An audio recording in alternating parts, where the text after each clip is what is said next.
Fine source of learning. The Mormons are so committed to their church, almost in a cult-like, almost in a sect-like way, even though I wouldn't characterize Mormonism as a sect or as a cult. They still retain a certain amount of cult-like energy and commitment. They tend to ostracize those Mormons who do not perform in an orthodox way. According to the church, only 2% of those called as missionary candidates fail to complete a mission. This means that every year, out of 30,000 missionaries, about 600 are unwilling or unable to complete the program. The event of leaving the missionary training center was a big event in my life. I don't think I'll ever get over it completely. I'll always feel a little bit haunted and a little bit bothered about the fact that I did not complete a mission. In the Mormon church, it's very important that every male member complete a mission. And if you don't, you're certainly in the minority and in many times, and sometimes looked down upon and ostracized. If you're a woman, it's a big deal to marry a returned missionary. It's something that's pushed ever since you were young. I remember, I guess probably in junior high is about when it started. During mutual, for the most part, you know, you always made out your goals, and one of them was, I want to marry a returned missionary. I was to go to Japan, and so I was trying to learn Japanese, and I was trying to memorize the discussions. There was a lot of pressure from my teachers to perform well. My teachers would tell me that essentially that I would go to hell if I didn't really work hard, incredibly hard. Shut that door. Hi, guys. Hi. Hi. How are the roads? I started to believe that I was a failure, despite the fact that I was trying as hard as I could. So much of it seemed to be more like a Marine boot camp experience than a lifting experience, sort of to put them through the test and see if they had the whatever it took to survive even. And to me, that doesn't fit. We get enough of that in the world, but not here, not in the church. Yeah.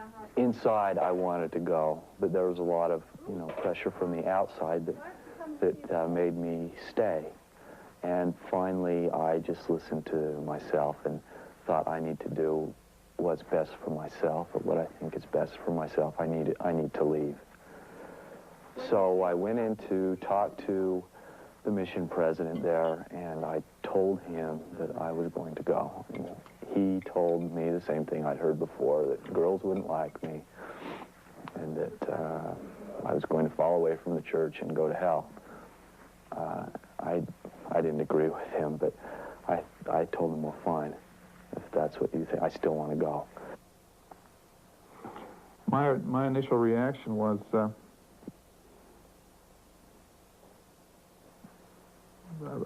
reaction of great concern, but yet I think we felt that this was the appropriate place for him to be at that time, and I think I just tried to support him as much as I can, and told him to try and hang in there and do what he was instructed to do, and everything would turn out all right.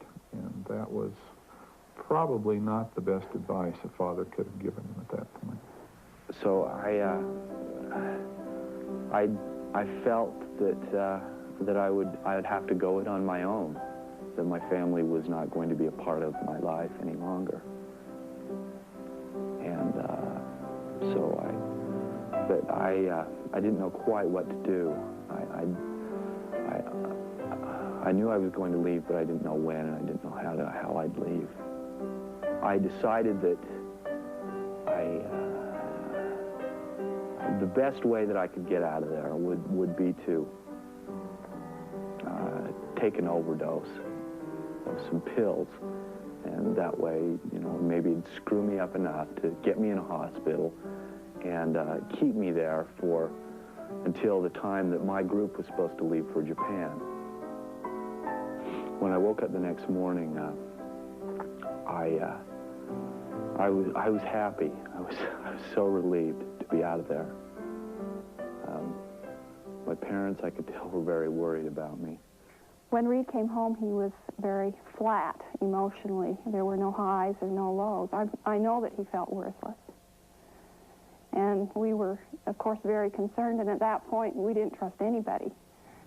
Dad kept all the curtains closed because he didn't want anyone to see I was home.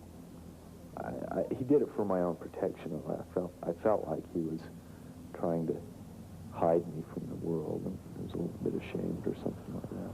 And I'm sure we sent out messages to keep away, but people did keep away, and like I've said before, they really didn't know what to say. And so they didn't say anything, and that was hard.